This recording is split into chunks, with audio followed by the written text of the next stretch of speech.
Welcome to Roofing Road Trips, the podcast that takes you on a thrilling journey across the world of roofing. From fascinating interviews with roofing experts to on-the-road adventures, we'll uncover the stories, innovations, and challenges that shape the rooftops over our heads. So fasten your seatbelts and join us as we embark on this exciting roofing road trip. Welcome to Roofing Road Trips from Roofers Coffee Shop. My name is Heidi Ellsworth, and today we are talking about what everyone is talking about in roofing, and that is service programs, service and maintenance. And I tell you what, every contractor wants to elevate their game when it comes to service and maintenance. So we got the experts, Will Riley with Centerpoint Connect and Chad Westbrook with Service Alignment, to join us today to talk about this. This is so important. Gentlemen, welcome to the show. Thank you. Happy to be here. I am so excited to have both of you. So before we dive in and start talking about all this, let's start with some introductions. So Will, if you could introduce yourself and tell us a little bit about your company, that'd be great. Yeah. So I really started in 2010 on the software end, implementing roofing contractors, a couple hundred of them.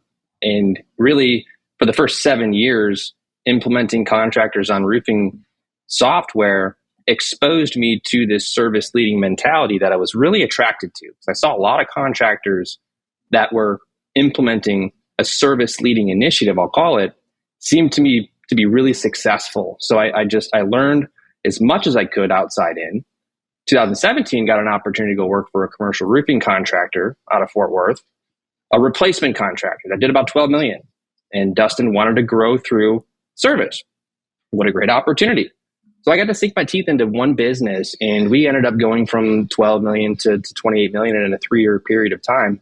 And service is the largest contributor to that growth. And I could talk about how we did that, but ultimately we had a lot of pain with that growth. We needed software, we needed a system. So we built our own solution from the ground up that was really structured on workflows. As we get into the conversation, I hope we talk more about workflows. But I became so attached to the product that I just had to take it to market. So we did that in 2020, and now we get to work with contractors again and to help them implement their initiatives. And not all of them want to implement and grow through service. That's okay. But I'm extremely passionate about the ones that do. Yeah, it's such an important, and Will, what great experience on all sides of the, all sides of the roofing industry to be able to do that. Chad, if you could introduce yourself, that would be great. And tell us about your company. Absolutely. So my name's Chad Westbrook. I'm the founder of Service Alignment, which really focuses on building high-performing service divisions. Much like Will, I've been in the industry almost 20 years, and it's really been the number one thing that I've done. And started on a technology side, had the opportunity, I want to say maybe 2012, to step out into a regional service company to help implement technology into the business. And it's kind of naturally grown from there. I had the opportunity to be at a national company for about 6 years where I led some of the largest preventative maintenance initiatives across the United States.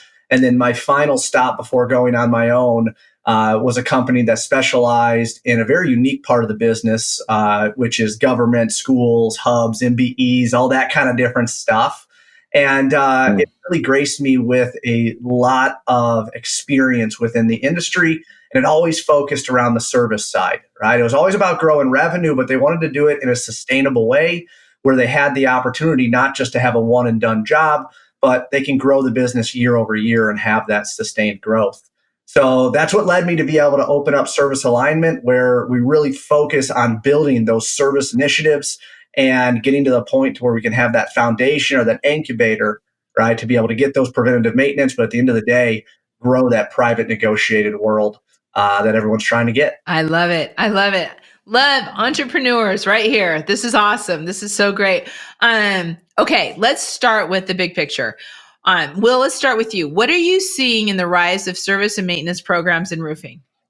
Yeah, I think that there's an incredible amount of thirst for all things surrounding service. The initial attraction of higher margins or maybe less risk, that's like kind of the start to it.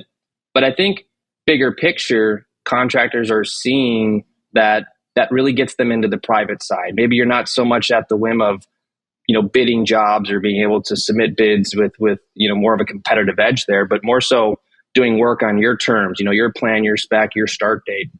And I think a lot of that stems from having those service-based relationships. So one thing that I have to say on that, Will, is when you talk about the rise of service and maintenance programs, and I don't want to tie it into COVID or something around that side, but that's been a really big tipping point where ultimately most of the re-roofs stopped happening, right? And this is the part inside my career when I was on the government side. Mm-hmm. And any budget that was created in 2019 or even 2020 was garbage because we all knew 2021, 22, right? It was a different world. No projects were getting awarded. So these companies that were so dependent on all of these big projects, they weren't happening, right? So everyone started looking elsewhere to be able to say, okay, how can we get revenue? How can I keep my guys working? And service really became that front and center way to be able to say, well, they're not replacing the roof, so what are they doing? They're repairing it. Yeah. And the contractors, especially the ones that I'm working with, are understanding, right, that roofs leak 50 to 100 times, if not more, right, depending on what the building's tolerance is, before they even think about replacing the roof. So it just makes sense as you tie in the life cycle, right, of a roof. You put it on. It's not just wait for the next replacement. There's an entire lifespan that allows you to be able to service that customer, stay close to it, right, and grow it. So there's so much that's evolving within our industry and even understanding what our customers want besides just that next re-roof that they have coming up. Totally agree, right? And it's almost like, I think you're totally spot on with that too, because COVID, the lockdowns, whatever you want to call it, shined a large light on service. And I looked around the room too, and I saw a lot of service departments were the reason that these companies stayed in business too. But if you look at it, all things that ever need to be repaired will forever need to be repaired. So it only really makes sense. What you guys are saying is just so good. I mean, I hadn't really thought about it in that COVID sense, that because I can go way back to the Great Recession.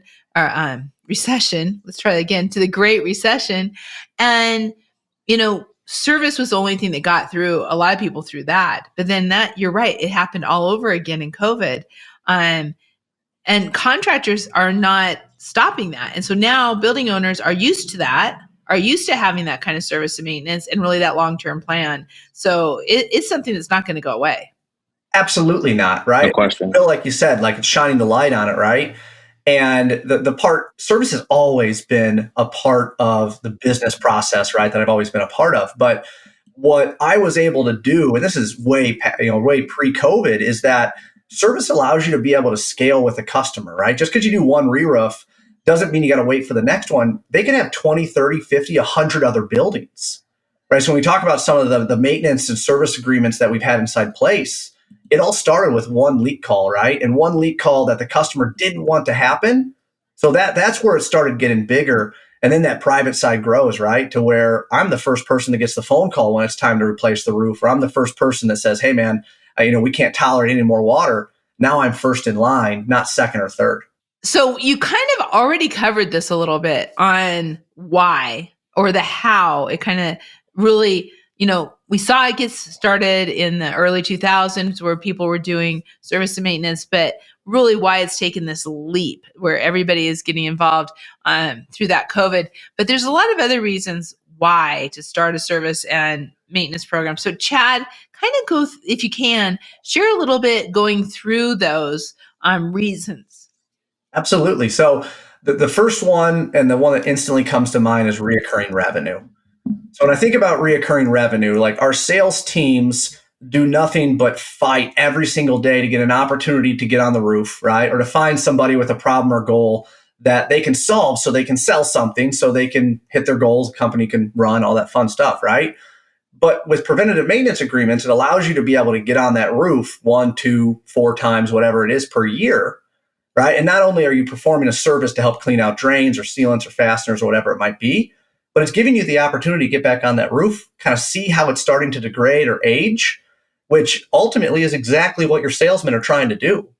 So reoccurring revenue is a huge part of that. I always say, January 1st, what do you have sold? And any contractor that has no reoccurring revenue or maintenance agreements inside place, they're waiting for the first contract to come through. However, the ones that have those maintenance agreements inside place, they can say, hey, we already have $500,000 in inspections pre-sold that they know they're going to do. And then on top of that is the work that comes back from that, right? Not just cleaning the drains, but as that roof continues to age. So I would say reoccurring revenue is the first one that comes to mind on why someone would want to start, a service and maintenance program. For sure. And I think even future too, right? Future, beyond the right here, the right now, it's about retaining those roofs. If you look at it this way, every building you get on, ideally, you want to stick a flag in it and say, this is my roof. I'm the one that takes care of this building and all the occupants within the building. And the more roofs you can get on and put flags in, the more future sales will take place. And I always believe in doing the right thing for the customer. It's not like you're out there trying to sell things that the client doesn't really need. But if you gather data factually and you review it with the client, and when I say gather data factually, I mean like all of the facts, walking a roof, identifying all of what's an emergency type repair work, what's future repair work, and what's that cost to replace that asset, and bring that to the client, that good is a result from doing that. And I think if you do it over and over and over again, you're retaining the roofs, but you're also putting future sales on the board that aren't solidified just yet. Agreed. And flash that flag in when you put it in the roof. Just make sure you correctly flash extra spec. So what you were saying reminded me. So this was back 2012, 14, something like that, where you talked about the data side of it. So this was in central US, and we had inspected, forgot what it was. It was the biggest inspection initiative, right? And we inspected, it was like 150 buildings, average 2 sections per building. So we inspected 300 sections. And the whole reason that we did that was we wanted a very good re-roof or production forecast. So we got on top of 300 roofs. We put a projected replacement on 300 roofs. Now, yes, some of them were 15 years out, but guess what? That's right now. So what we did is we inspected these 300 roofs, and now all of a sudden we had 300 roofs that we knew were going to get replaced, right? The only question was when. And like that was one of the coolest things that we put together, to be able to see what was the age of the roof, and then also when were these roofs going to be projected for replacement, because that just feeds back into, like, again, how healthy the business is going to be in 1, 3, 5, 10 years. So that data is a huge part of it. Yeah, I mean, when I think about to that point, and well, I'd like to, but when I think about how many roofing contractors every year are having their building owners or negotiated work, asking them to give them budgets, asking them to talk about this certain roof, whereas with service and maintenance, you may be able to get all of this in place. So, Will, that seems to me that is just the best way to really maintain those relationships.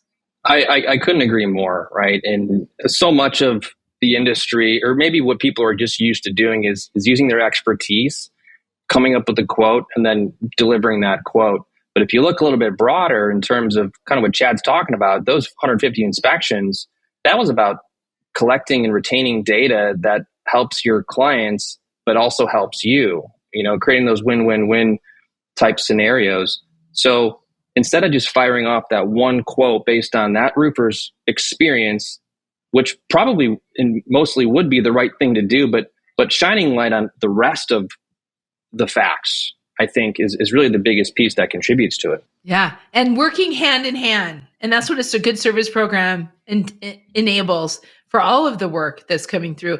But having watched this for many years, I know it's not always easy to bring in new software, to bring in a new culture of service, to even start a service and maintenance program.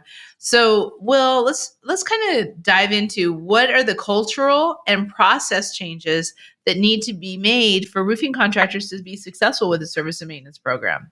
Good question, right? And ultimately, that's what I experienced when I joined the roofing company in 2017. We had a couple of service trucks, but really it was the chase warranty work. We did $12 million.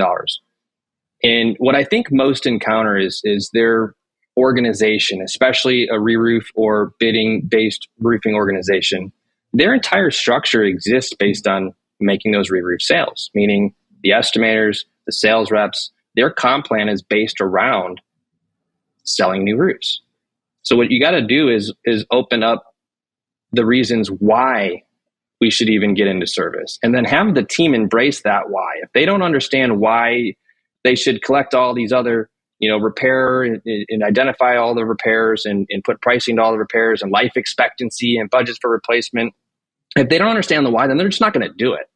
And I think it poses a lot of challenges for especially these companies that have been in business for so long, because that's a big culture shock. And if you think about it this way, you've got potentially service guys on and off roofs, you got sales reps, estimators, project managers on and off roofs. And in a perfect world, they're all contributing to the overarching mission, which is that why. So I think that's kind of the biggest piece, is getting that understanding and having every employee believe in it. Yeah. There's a massive part. So you're talking about like getting everybody in to understand the why. And the first thing that always came to my head is photos. And that's what I always run into technicians, right? They're like, I don't understand. I took photos. Why are they not right? And then you get even further into this, right? And then on the sales side of why do we want to implement service? And it's because everybody doesn't need a new roof. Just because they call in and they have a roof leak, right, doesn't mean that you have to go out there and quote a new roof, let alone the cost of that roof. I mean, it's insane to think that someone would spend $250,000, half, one, whatever the dollar amount is. That's insane to see that there's a problem big enough that someone's going to spend $250,000 to fix it. But it's happening every day, right? So like the integrity part is a huge part of that. Not everybody needs a new roof, right? What can we do with the money they have? And a lot of times not putting that new roof on gets you a longer, more trusting customer client relationship than you would even replacing that roof. Yeah. I was going to follow up with that. Contractors, does not everyone not need a new roof, but contractors kind of like, I loved what you said earlier, like put a flag in it, right?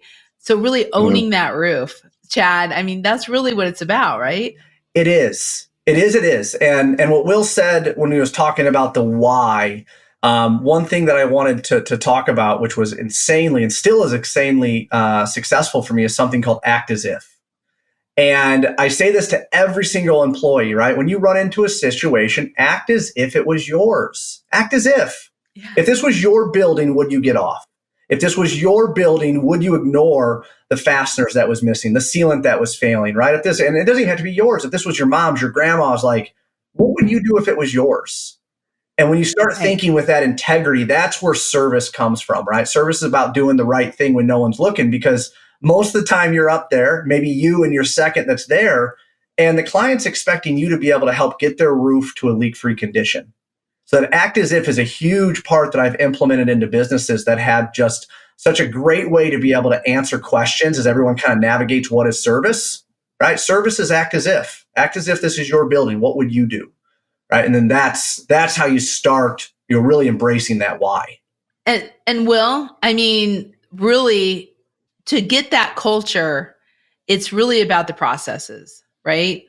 It is. And I think that the processes ultimately need to support the end game. You can tell everybody that you want them to gather more pictures and bring them back to the office. But if they're not following the right processes, it's going to get bottlenecked. It'll get clogged. The ball will get dropped. I think that having the processes, and it could be really simple too, hey, every time we're fixing a leak, I want you to also look around. And if you see something, this is what you do. You do X, Y, and Z. And it goes to the service manager. And the service manager, you're either going to, if it's a house account, you're going to deal with it yourself. If it's not, you're going to pass to an account manager. Like having those processes installed and then just manage the systems. So I think that helps support for the culture, coupled with what Chad's talking about, act as if, coupled with understanding the why. That all together, I think, is what's going to help create real success. Yeah, really. Well, you know what, Will, one of the things that I've always said is you don't have to really understand technology, but you have to understand what questions to ask. And I think that's the hardest part, right? What are the questions that contractors out there, and let's just be honest, contractors have gone through a number of contractors have gone through a couple of different softwares where they weren't happy. And so what are the questions that they need to ask? I would love for you to kind of spell that out. Some of the top 3 questions are around there of what contractors should be asking a software company. I think even before they start asking questions, that they look inside of their business and identify what their workflows are, because that's going to create a good place to even ask questions from, because then you can ask about the software provider. Hey, do you cater to this type of workflow progression? Do you have this level of visibility on work orders I have in backlog, or maybe jobs that, need to get billed, or jobs I need to go back and punch out on? I think a lot of the time when I'm sitting down with the contractor and they haven't thought through their workflows, that we're flushing it out, or at least that's what I help them do. Even if even if they're not ready for software, I still want to help them flush out their workflows, because as you're looking at bringing on or implementing new software, it makes owners think about their business, and they're like, wait a minute, hold on, let's kind of slow this down a little bit. Last thing we need to do is buy new software and expect it to just magically cure all the issues. It's just not going to do that. Point on that technology doesn't fix a process problem, right? So when we're going in, and when I go into companies, right, it's about four things. One is people, right? Who do you have? Where are they sitting on the bus, right? 101. Then we go into process. And in process, I don't allow technology in it. So how do the people work together? How do you get it from I have a roof leak all the way over to money in the bank, right? Because just because it's invoiced doesn't mean it's done, right? You got to have cash in the bank. Then when you bring technology in as step 3, technology makes things better, easier, and faster, right? It's like, well, I got to fill this paper ticket out, and I got to give this paper ticket to my technician, and then he's got to take a picture on his digital camera. Like, those were the days. But there's so much technology out there that there's like so much flashy stuff that it's really cool to walk through IRE and be like, oh man, that's awesome. I need that. I need that. I need that.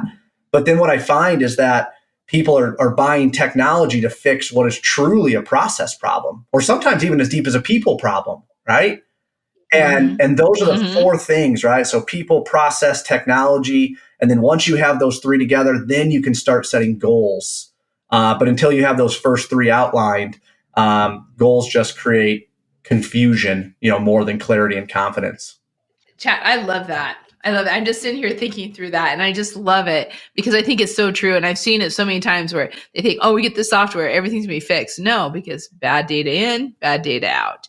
And so besides the technology, what would you say is the most common challenges that roofing companies face when they're trying to start or even elevate their service division? So, Chad, what have you seen? I deal with this every day. It's the work. Service is not easy, right? Everyone sees it and it might look pretty, right, from in front of the curtain. But when you pull it back, yes, service is very, very profitable. Yes, service will give you more capital projects. But when you think about a production project that lasts 3 months, right, you might have 3 weeks or a month to be able to load the project. You got 30 minutes, right? You got literally 3 minutes once you get in before the customer experience automatically starts. And the experience that your customer has, I always say the customer's vision is their reality. What they see is their reality. They don't see the roof. That's the hardest part, is that, we call it the buyer-seller disconnect, is that as a roofer, we're always trying to sell roof repairs, but your client's just looking at a stained ceiling tile. He's just looking at water on the floor, right? So as a roofing company, you have to be able to understand your clients' or prospects' reality of what they see, plus what we're doing on the roof. And then I think that's really, almost on that last question, how does technology help? I think technology meshes those two, right? To be able to say, okay, here's the problem, here's how we fixed it, and here's how, it looked in your building. So I think the work is huge. That has changed a lot. The ability to really show the roof to owners, whether they're 2 stories down in an office or whether they're across the country, to be able to say, this is the problem, and really do that visually or through FaceTime or whatever, through your project management software. So sorry, I didn't mean to interrupt you, but I think that's a huge point. You're 100% right. So what I say is, if the secretary or whoever it is that is at the front desk, if you can't give your supporting documents to them and they clearly know what you did, there's a puncture, there's a hole, you put a patch on top of the hole, right? Doesn't have to be perfect, but that's how easy your supporting documents can be. Anything more difficult than that, more than likely, is going to make your customer, who 99% of the time is not a roofing expert, confused. It's got to be simple, right? And sometimes that makes it harder for us as contractors. It is harder for us. Yes, we do have to take 4 specific photos. Yes, they have to be very, unique on how we put them and how Yes, there's a big difference between a puncture and a slit. There's a massive difference, right? Yes, there's a massive difference between a puncture in the field and a puncture 3 foot away from an HVAC unit. Massive difference. Oh, yeah. Those are all things that we deal with in the field that the customer might not understand. But when it comes to what I'll say the top 1% of contractors can come back and say, hey, this puncture was caused by your HVAC technician. I know that because of X, right? Or whatever it is. Yeah. And that's when service really starts becoming, right, the driver of your company. So, Will, when you look at that, and I'm going to go back, I'm going to kind of go back around to what we talked about earlier, because I think we need to hit this just one more time about common challenges. But let's talk about current culture of a business before they get a service, and how challenging is that? I think it's extremely challenging. I know it is, especially for a contractor that does not have a true service division, and I'm separating that out from, chasing warranty work, because if we install roofs, we have to be able to back up our warranties. But from an idea that is in an owner's head that says, I want to bolt on a service division, you can't just copy and paste what you already have. It's a completely different animal. You don't bid the work the same way. It's extremely transactional. It's more slower. It's more methodical. You can't pull a guy off a production crew who's used to banging out squares and put him in a service truck and expect him to take care of a customer. It's slower, more methodical, customer service oriented. And then the people that manage those crews need to be different than the people managing the production crews. So I think from a culture standpoint, very diverse set of people in order to run, ultimately the organization. But it's not a copy paste, all the way down to how you bid a re-roof isn't the same way you bid a repair job. I mean, it can be, but if you really want to scale that effort, you need to adopt unit pricing. You need to be able to onboard more account managers that can identify deficiencies and price them quicker and get approval quicker, and that's how you're able to turn the volume up. One of the things that I always think about when we're talking about service technicians, because I think your point about, you can't just take somebody from one crew to put them in there, but service technicians seem like such a great job for the next generation. I mean, when you have young people coming out of vocational schools or coming out of even high school, but definitely community college and college, that is like a great job because so much technology is involved, critical thinking. Not that other parts of the company don't have critical thinking. Don't take me wrong on that. But it just seems, as I've been watching this, it seems like such a great entry point for young people into the roofing industry. Absolutely. It's a very attractive industry to be participating in. And I love the industry, and all the roofers that I've ever met are brilliant, right? They're experts in their trade. The service technicians, I would actually contribute the majority of what I know now about roofing to the service techs that we had. They were patient with me. They were willing to share. They want to tell you what they know, and I think that's they're proud of it, and they're proud to bring on helpers and teach them everything that they know, and then those helpers become their own service techs, and then they have a whole career ahead of them. So it's such a cool thing to see. Yeah, it is. It is so cool. I love this. Okay, Chad. I always like to end our podcast with how do people how do roofing companies that want to start their own service and maintenance, where is the best place to get resources? How do they get started? So I'll start with a pen and a piece of paper. And I know no one's going to enjoy that, but after all, this company, right, if you're a leader, a manager, whatever it is, you got to start with the vision. You got to understand where you're going. Otherwise, you're going to constantly break it and have to rebuild it, or you're going to change course in the middle of it. And at no point do your employees love changing course in the middle of what they thought they were doing. So there's a massive difference, right? I've had 500 plus preventative maintenance agreements that were executed across the entire U.S. You guys might say, wow, that's awesome. But I can tell you, it's not fun getting up to Oregon from Chicago or getting to Maine or wherever it is, right? When you don't have locations out there. You got one truck that's driving across the U.S., or you have to have a resource network to be able to do it. And I'm explaining all of this stuff to you because it has to be your vision, right? If you are what I would consider a territory titan within a certain metro, that's awesome. Most of the time, you can build 500 service agreements. There's 500 buildings that I'm sure you guys are on right in your territory. And if that's your vision, it's beautiful. The other thing I'll say is that you have to understand why. So Will talked a lot about why. This goes to your customer. Why would your customer want a maintenance program? And there's so many times where I see contractors thinking that if they tell somebody, I got a preventative maintenance program, that the client's going to jump all over it.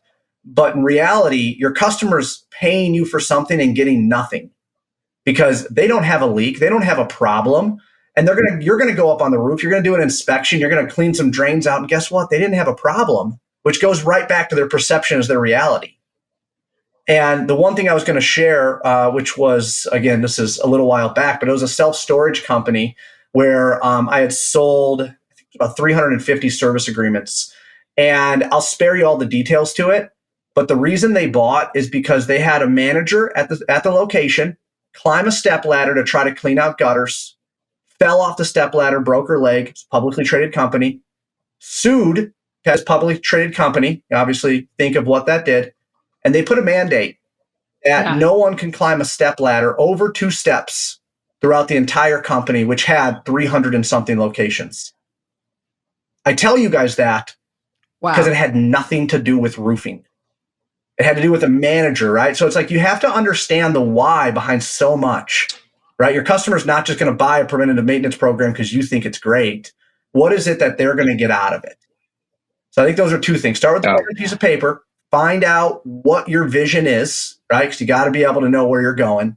And then from there, you got to understand, why is your customer going to buy it? That makes so much sense. So, Will, Centerpoint offers the software, the experience. You guys work with on processes. How can people, what is first steps for some of these companies that are like, okay, I want to start service and maintenance. I know I need software, or maybe they've already started service and maintenance and now they're like ready to take that next step to the software. How do they get started? What's some of your recommendations on for how they can bring that kind of software into their business? Yeah, I think the quest for discovering your why, participating in industry events, and more specifically, gravitate towards the service conversations. There's classes, there's dialogue, there's peer groups, there's a lot of conversation around service. So understand your why.